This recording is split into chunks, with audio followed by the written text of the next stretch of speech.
Olá pessoal, sejam bem-vindos a mais uma aula, mais um bate-papo. E hoje a gente vai trazer um tema fundamental, que são os conceitos fundamentais do processo de contração muscular.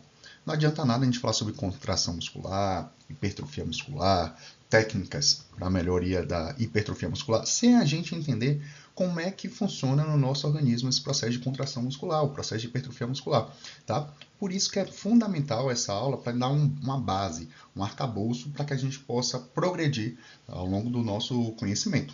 Tá bom? Vamos lá? E aí, o que nós vamos discutir hoje? Nós vamos discutir a estrutura do tecido muscular, como é que ele é formado, do que ele é formado, a unidade motora para a gente entender quando sai o sinal do cérebro, como que, até onde, como que ocorre o percurso até o nosso músculo contrair. A gente vai entender o processo de contração muscular, trabalhando a teoria dos filamentos deslizantes, lá da actina com a miosina. Vamos entender os tipos de fibras musculares, as adaptações neurais ao treinamento, que é a parte inicial que acontece quando nós começamos, quando nós entramos na academia, começamos um treinamento resistido do zero, né? Processo de síntese proteica, como é que ele acontece na célula muscular. Vamos discutir o que seria hipertrofia sarcoplasmática, o que seria hipertrofia miofibrilar, a importância das células satélites, e aí nós vamos concluir fazendo um apanhado geral sobre todo esse conteúdo. Então vamos começar pela estrutura do tecido muscular. Tá? O músculo, tá? Vamos entender como se fosse um cabo de aço cheio de fios, ele vai ser envolto por uma camada de borracha, tá? Por um invólucro de borracha. Essa camada de borracha seria o epimísio. E esse músculo, esse cabo, teria vários grupamentos de fios que são os fascículos. Esses fascículos, que são grupamentos menores de fios, de cabos, de fios, eles vão ser subdivididos em grupamentos menores de fios, tá? Que seriam as fibras musculares, aquilo que a gente entende como uma fibra muscular. As fibras musculares, eles vão ter um conjunto de fios que são as miofibrilas. E essas miofibrilas, elas são compostas por actina e miosina, que é a unidade fundamental, a unidade que vai realizar realmente o processo de contração muscular. Então perceba que a gente veio do macro para o micro, a gente veio para o microscópio, para a gente entender como é que realmente vai funcionar o processo de contração muscular. Então o processo de contração muscular vai acontecer ali nas miofibrilas, com actina e miosina, mas vão acontecer devido a vários fios. Imagina, quanto maior esse músculo, mais volumoso, mais fios nós vamos ter. Então, maior vai ser o processo de contração muscular, a probabilidade de acontecer com mais força, com mais energia. Consequentemente, maior a carga que a gente vai conseguir puxar no treino.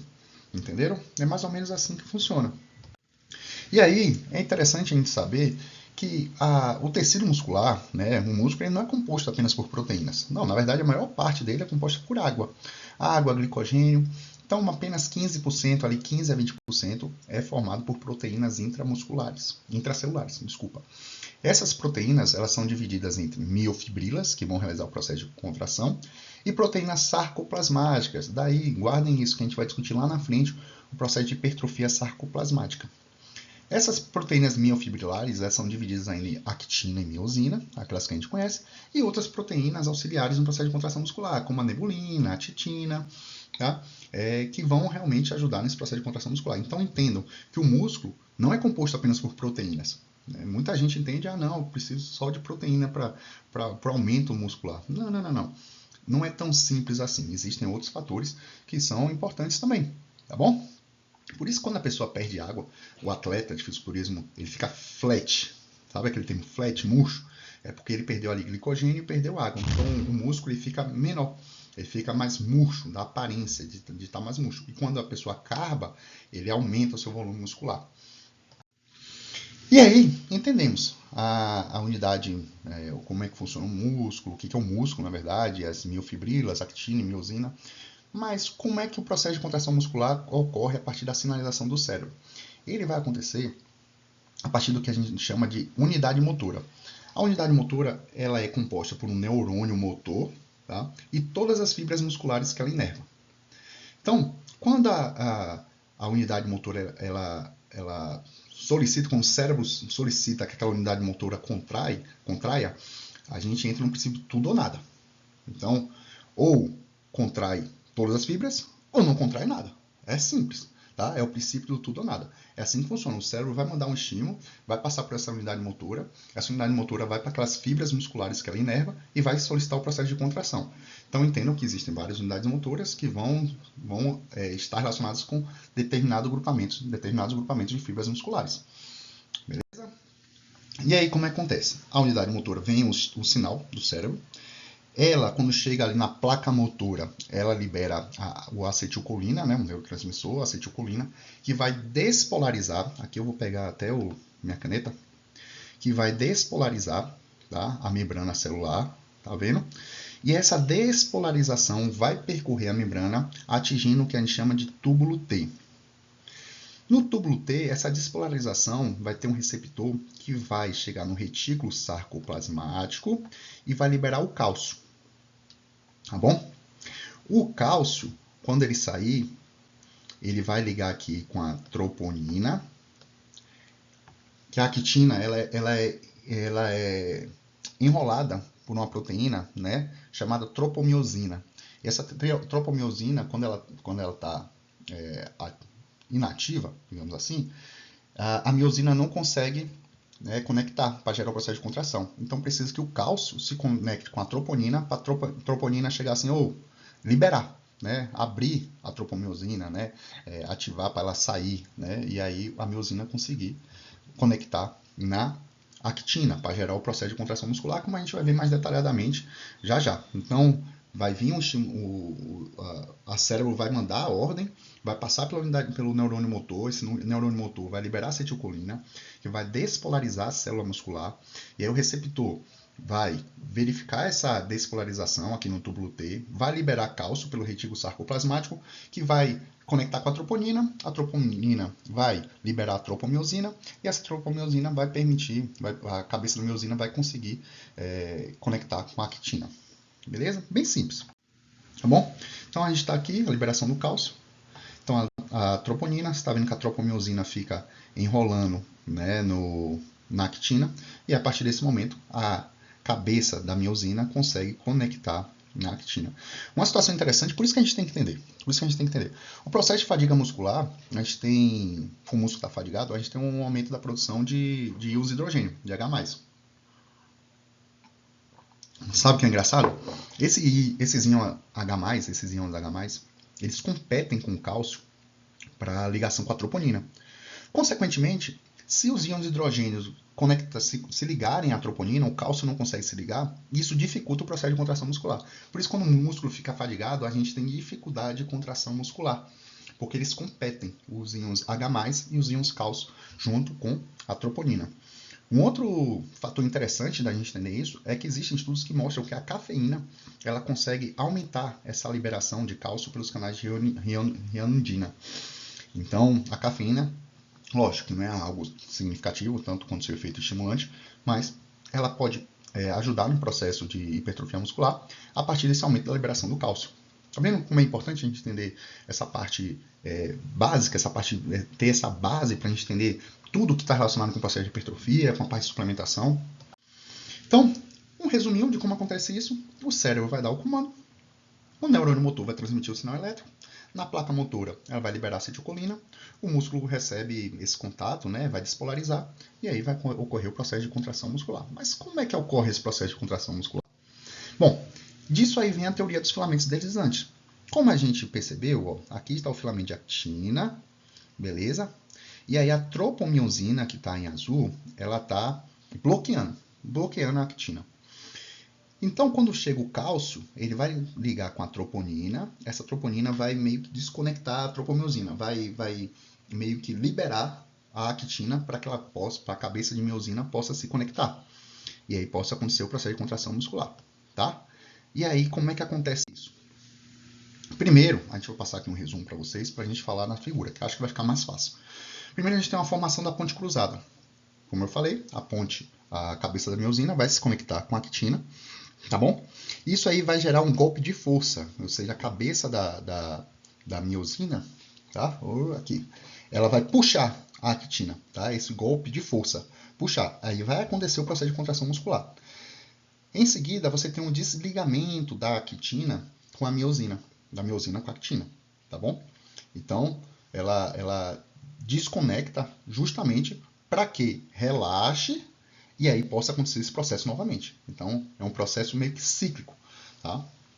Então, a gente consegue ver aqui de forma mais detalhada, né, microscopicamente, como vai acontecer essa teoria dos filamentos deslizantes, né, esse processo de contração muscular. Bom, aí tudo começa, né, com o ATP, que é a nossa moeda de troca energética que a gente tem no nosso organismo, tá bom? Ele vai liberar um fosfato, né? Ele vai gerar ADP com um fosfato, então a gente sai de adenosina trifosfato para adenosina difosfato, tá bom? Nesse processo, tá? Com a liberação do fosfato, a cabeça de miosina vai se conectar com a actina. Lembre que existe a questão do cálcio também, com a troponina, tá bom? Esse ADP, quando é liberado, vai acontecer o processo de puxar, aquele golpe de força. Bom, aconteceu o golpe de força. Como é que essa cabeça da miosina vai liberar da actina, ou seja, vai acontecer o processo de relaxamento? Com outra molécula de ATP. Se não tiver energia, se não tiver outra molécula de ATP, vai ficar preso. Então, sabe aquela sensação de fadiga também que a gente está sem energia, né? Quando o treinamento é muito intenso, que parece que o músculo dá aquela enrijecida? Bom, também está relacionado a isso. Então, vamos entender mais uma situação. Por que quando o nosso músculo está muito alongado, a gente não consegue exercer muita força? Por quê? Por que será? Porque essa relação de actina e miosina, ela fica tão esparsa, tão distante, que a gente não consegue, a gente perde eficiência nesse processo de golpe de força. Porque os filamentos, em vez de estarem mais paralelos, eles começam a se afastar mais quando está alongado. Então, consequentemente, a área, né, o local de conexão da actina com a miosina, ele vai diminuir. Ao diminuir, você não consegue contrair tanto como se o músculo estivesse no seu posicionamento normal. Beleza? Conseguindo entender isso? Então vamos lá, tá? Tem muita coisa ainda.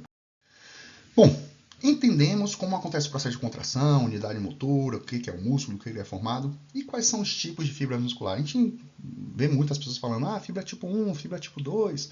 Como é que é isso basicamente? Bom, o que vai dividir, o que vai definir uma fibra muscular, se ela é tipo 1, tipo 2, 2A, 2X, 2B, enfim. São as propriedades bioquímicas, contráteis, e a isoforma dominante expressa na cadeia pesada da miosina. Basicamente, de uma forma mais clara, a gente tem fibras tipo 1 e tipo 2. Essa é a divisão mais básica. Fibra tipo 1 é de contração mais lenta. E a fibra tipo 2 de contração mais rápida. A gente vê muito falando, maratonista tem mais fibras de tipo 1, elas são mais resistentes à fadiga. Né? Um fisiculturista tem mais fibras de tipo 2, um powerlifter, porque ele tem uma contração mais rápida. Então, está relacionado com o processo de força. Né? Ou seja, eles fadigam mais rápido, porém, o processo de força é mais eficiente. O processo de contração muscular é mais rápido.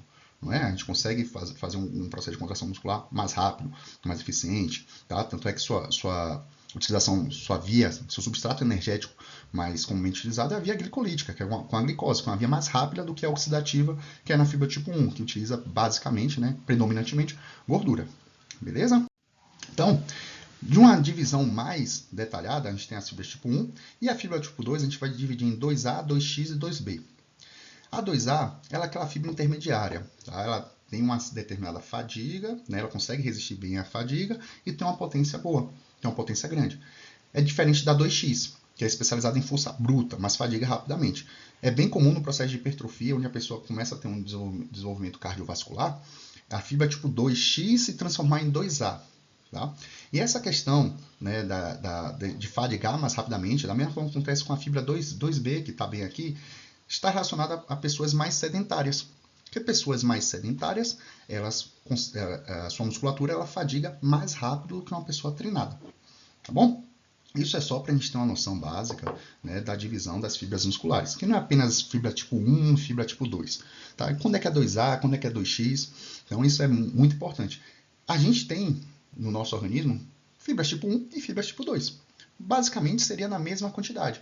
Porém, determinadas características genéticas, né, o tipo de exercício, né, desenvolvimento que a pessoa vai fazendo ao longo da infância, da adolescência, pode modificar a proporção, aumentar de um, diminuir de outro, o tipo de fibra muscular. Ok? Eu trouxe aqui uma tabela para vocês entenderem de uma forma mais detalhada a diferença de tipo 1, 2A, 2X, 2B, né? Então a gente tem aqui, deixa eu pegar minha caneta, né, produção de força, tá bom? Duração máxima de uso, ó, que a 2B é rapidão, tá? 2B é muito rápido. A resistência à fadiga, alta, razoavelmente alta, intermediária, baixa, tá bom? Então a gente tem aqui as diferenças. Ó, quando eu falei das cadeias pesadas de miosina, a gente tem aqui, ó, diferenças. A gente não vai entrar tão detalhadamente nisso aqui. O que é MIO-H7, MYH2, enfim, tá? A gente não vai entrar muito nesse detalhe aqui, porque, bom, isso aí daria uma outra aula. Para a gente explicar mais detalhadamente, o intuito aqui é a gente ter uma visão geral. E aí a gente entra aqui nesse slide, tá? Só para vocês verem, né, em termos de microscópio, tá? A diferença de fibra tipo 1, 2A, 2X e 2B. E a gente entra num processo aqui. As fibras tipo 2, elas são as principais responsáveis pelo aumento induzido pelo exercício no tamanho do músculo. A gente vê nos exercícios, ou nos artigos, na literatura científica, que os estudos que mostram um treinamento resistido e avaliam fibras tipo 2 com fibras tipo 1 mostram um maior desenvolvimento de fibras tipo 2 com fibras tipo 1, o que sugere que o processo de síntese proteica muscular das fibras tipo 2 é maior, tá, do que o processo de síntese proteica muscular das fibras tipo 1. Por isso que existe essa situação, né? O treinamento resistido ele aumenta em maior proporção as fibras tipo 2. Não quer dizer que não aumenta a fibras tipo 1, a gente vai ver isso aí, mas prioritariamente fibras do tipo 2. E o que são as adaptações neurais ao treinamento? Eu trouxe esse gráfico que ele vai, bom, determinar, né, de uma forma bem resumida, o que eu vou trazer aqui. No início, tá, olhem essa linha, eixo X é o tempo e o eixo Y é a adaptação ao treinamento. Vocês conseguem ver que à medida que a pessoa vai treinando, a sua força aumenta, claro que atinge um platô. Só que a força aumenta no início do treinamento, vou botar aqui 2 a 4 semanas, não por conta do aumento da secção de área muscular, o aumento do músculo, mas sim por uma melhora, um aumento das adaptações neurais relacionadas ao treinamento.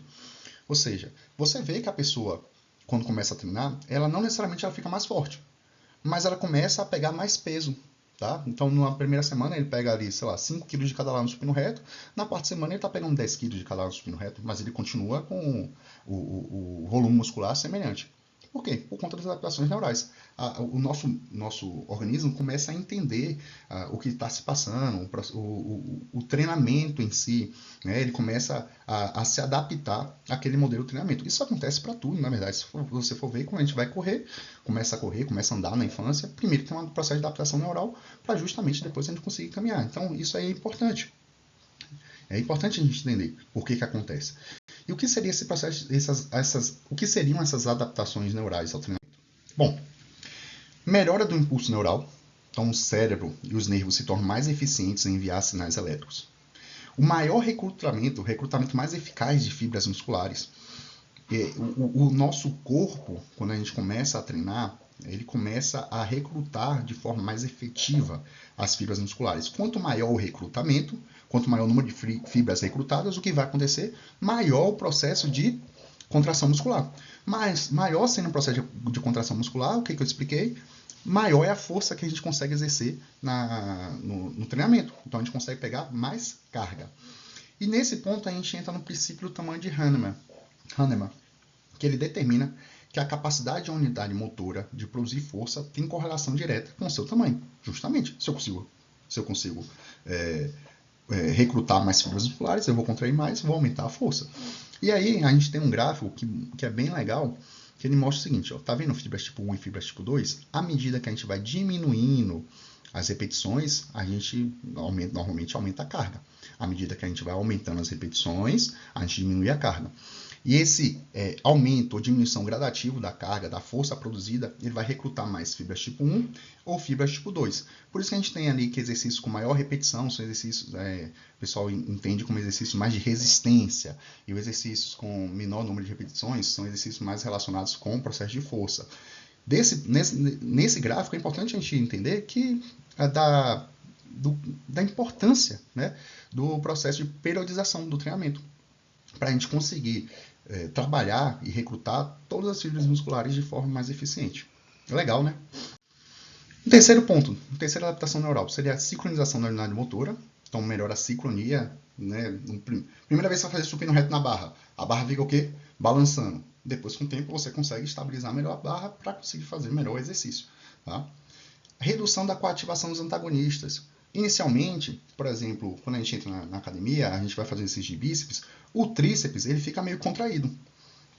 Ele não está entendendo ainda, nosso corpo não está entendendo. Então, à medida que a gente vai treinando, os músculos que se opõem ao movimento, que são chamados músculos antagonistas, eles passam a oferecer menor resistência. Consequentemente, a gente consegue contrair melhor, de uma forma mais liberada, né, o músculo alvo.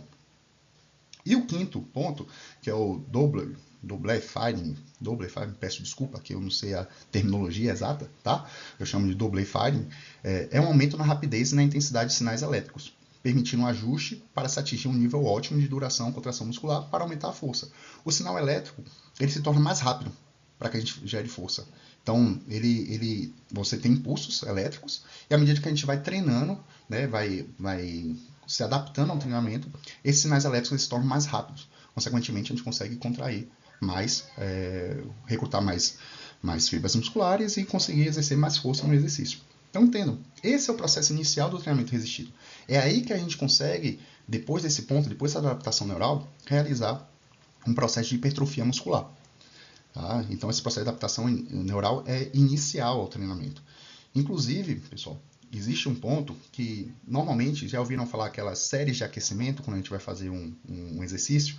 Essas séries de aquecimento não é só para aquecer a musculatura, né, nessa terminologia, mas justamente para a gente realizar uma conexão neural com o músculo do exercício que a gente vai fazer. Então, a gente bota uma carga menor, a gente vai fazer, por exemplo, vai fazer um crucifixo, faz o crucifixo, tá, com baixa carga, e a gente vai mostrando para o nosso organismo o que a gente vai fazer para dar mais segurança quando a gente for aumentar a carga.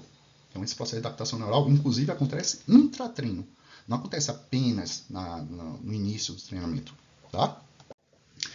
E a gente entra na síntese proteica. A síntese proteica muscular ela acontece a partir de uma perturbação homeostática. O que é isso? Uma perturbação do equilíbrio na célula muscular. Isso vai gerar um sinal para um processo de transcrição. Do que vai acontecer nisso? A transcrição é quando ele entra no músculo, tá? O sinal entra no músculo, e aí, no núcleo da célula muscular, e aí você vai gerar uma fita de RNA mensageiro com base no DNA. Ele vai pegar aquela fita de DNA, essa parte do DNA vai gerar um RNA mensageiro para gerar, né, uma proteína. Essa fita de RNA mensageiro ele vai passar por um processo de tradução nos ribossomos, onde vai entender, vai pegar os aminoácidos que estão lá no citoplasma, e aí vão gerar proteína com base naqueles aminoácidos. Cada proteína é formada por uma sequência de aminoácidos. E assim acontece o processo de síntese proteica, que vai auxiliar na hipertrofia muscular. Isso ao longo do tempo vai gerando um processo de adaptação onde a gente vai ganhando mais eficiência, tanto no processo de transcrição, quanto no processo de tradução, inclusive no processo de biogênese ribossonal. A gente vai aumentando a quantidade de ribossomos. Se a gente aumentar a quantidade de ribossomos, a gente consegue produzir mais proteína, né, no mesmo tempo. A gente aumenta a eficiência da célula muscular. Então, para vocês verem aqui, tá, a gente tem uma perturbação homeostática que vai aumentar, né, o processo de transcrição, que vai traduzir e vai gerar proteínas, né, vai gerar novas proteínas que vão, ao longo do tempo, gerar adaptações metabólicas naquela célula muscular. Beleza? E aí, como acontece isso no treinamento? Existe, né, a gente tem um balanço nitrogenado, balanço de proteína, onde a gente tem tanto o processo de síntese quanto de degradação proteica, anabolismo e catabolismo. Quando a gente treina, o processo de catabolismo aumenta, a gente quebra fibras musculares, a gente degrada proteínas, tá? Vocês estão vendo aqui. Então, nossa síntese proteica ela fica diminuída durante o exercício. Após o exercício, a gente tem um processo de recuperação muscular, onde a síntese proteica ela chega a aumentar de 2 a 5 vezes. Então, o nosso corpo fica sedento, nossa célula muscular fica sedenta por produzir proteínas. Ou seja, gente, aconteceu um problema aqui. Vamos reparar esse dano, vamos aumentar a quantidade de proteína para que, quando aconteça isso aí, essa perturbação, a gente não sinta. Então, a gente esteja preparado para essa perturbação. Isso vai acontecendo treinamento por treinamento. Treino a treino, a gente vai gerando essa adaptação, o músculo vai encorpando para que diminua o processo de lesão muscular, de dano muscular, tá? E aí ele vai se adaptando ao processo de treino. E aí vai aumentando a síntese proteica, vai aumentando o volume muscular, e é assim que acontece, gradativamente. Você entende que é um processo crônico, não um processo agudo. Acontece, né, de forma aguda, mas a hipertrofia muscular vai acontecer de forma crônica, ao longo do tempo. Tá bom? Ok. E como acontece isso na célula? A gente vai ter o exercício. Esse exercício vai levar a estímulos hormonais, imunológicos, tá? E de contração muscular. A gente vai entrar na próxima aula nesse processo, nessas respostas hormonais. Vamos focar aqui de uma forma geral. Bom, o exercício, o treinamento resistido, ele vai gerar um estímulo de uma via chamada via do mTOR. Tá? Essa via do mTOR, ela vai estimular tanto o processo de transcrição, tá? E, consequentemente, ao final, o processo de tradução. Então, se a gente estimula o processo de transcrição e tradução, a gente aumenta a síntese proteica. Aumentando a síntese proteica, a gente aumenta o processo de hipertrofia. Então, de uma forma bem resumida, como acontece esse processo, né? Então, a gente tem um treino. O treino vai gerar um estímulo, tá? Mecânico. Esse estímulo mecânico vai pela via do mTOR, tá? Desculpa, vocês estão entendendo? mTOR. Levar a um aumento, a um estímulo. Vamos lá, proteína, vamos produzir proteína. Ou, vamos lá, célula muscular, vamos produzir mais proteína.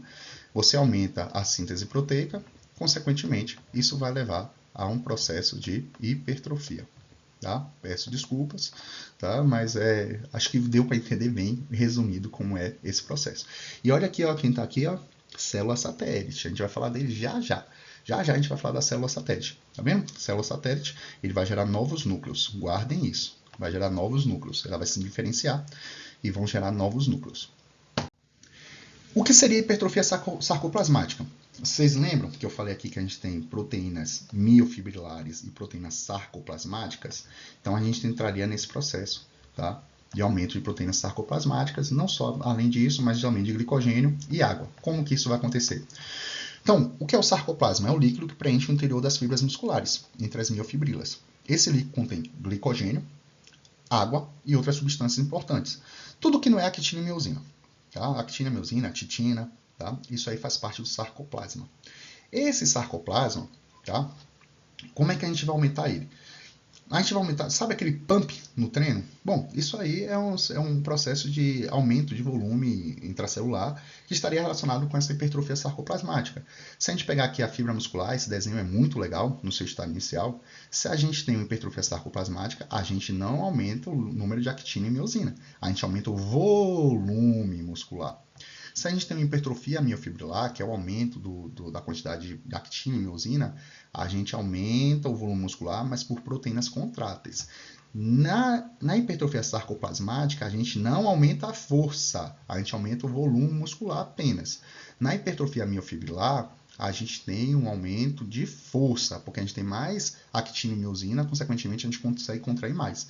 Esses processos são independentes? São independentes, porém, eles acontecem ao mesmo tempo. Tá? Eles podem acontecer ao mesmo tempo. Beleza? Bom, e aí a gente entra no processo de célula satélite. Você lembra que eu falei lá das células satélites, naquele desenhozinho da célula? O que são as células satélites? Elas são as células reservas adormecidas que a gente tem nas nossas células musculares. E a partir de um estímulo mecânico imposto, né, uma perturbação homeostática, elas são ativadas. Ao serem ativadas, elas vão fornecer os agentes necessários para o reparo e a remodelação do músculo. Então, elas são fundamentais no processo de hipertrofia muscular. Fundamentais. Por quê? Elas vão se proliferar, elas vão fundir com a fibra muscular. Ao fundir com a fibra muscular, elas vão gerar novos núcleos, chamados de mionúcleos, tá? Que vão participar tanto do processo de reparação muscular e crescimento. Entendam que existe um conceito chamado de domínio mionuclear. Esse domínio mionuclear fala que o mionúcleo ele tem uma limitação de síntese proteica. Logo, se eu tenho uma célula muscular com a maior quantidade de mionúcleos, o que vai acontecer? Eu vou ter uma maior quantidade, né, uma maior eficiência, eu vou conseguir produzir mais proteínas. Então, entendam a importância das células satélites no processo de hipertrofia muscular. Então, como acontece isso? Você tem um estímulo mecânico, tá? Então, ó, tá aqui, elas são ativadas. Então, elas vão se dividir, se proliferar, eles vão chegar na célula muscular, na fibra muscular, e aí eles vão se fundir, beleza? Vão se fundir e se dividir. As que vão se fundir, tá? Por que elas vão se dividir? Para manter o pool, tá? Então, elas não vão só se fundir, elas vão se dividir também, para manter o pool de células satélites, senão a gente vai diminuindo e acabou, tá? Para manter o pool. Essas células satélites fundidas, elas vão participar tanto do processo de regeneração, quanto também de hipertrofia muscular. Beleza? Por quê? Por conta do conceito de domínio mionuclear. Olha que legal isso aí.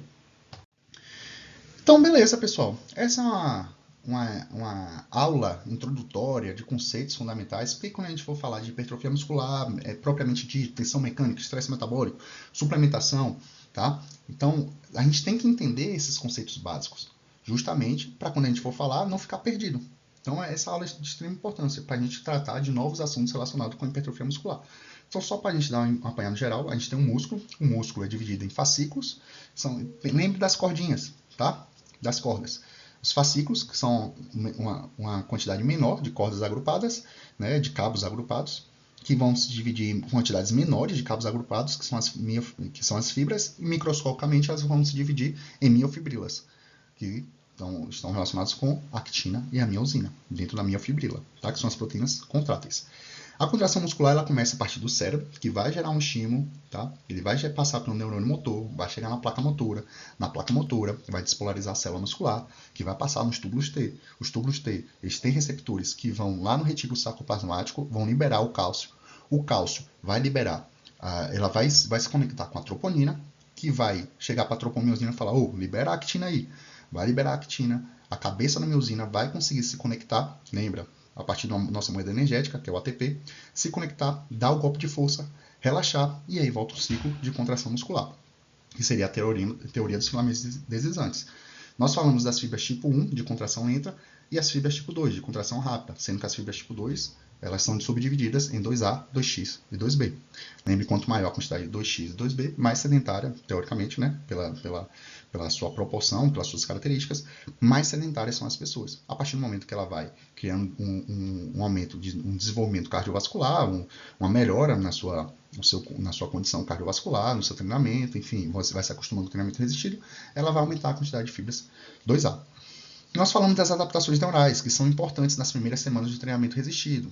Aí a gente vai conseguir recrutar mais fibras musculares, a gente vai reduzir a contração realizada, né, a resistência realizada pelos músculos antagonistas, a gente vai aumentar a eficiência da transmissão do estímulo, aí, enfim, todas essas situações que são importantes nas primeiras semanas de treinamento resistido, para que a gente aumente a força e, consequentemente, a gente consiga aumentar a nossa quantidade, a nossa síntese proteica, o nosso volume muscular, que vai gerar o processo de hipertrofia. Lembrando que essas adaptações neurais, elas acontecem, inclusive, intratreino. Lembra das séries de aquecimento? Bom, serve também para gerar uma adaptação ali, para lembrar, temos que fazer isso aqui. É esse exercício que a gente vai fazer. Falamos de síntese proteica, que a gente tratou basicamente os processos de transcrição e tradução, a partir do quê? Do estímulo mecânico, né, do treinamento resistido, pela via do mTOR, vai ter o processo de transcrição e tradução, que vai levar à síntese proteica.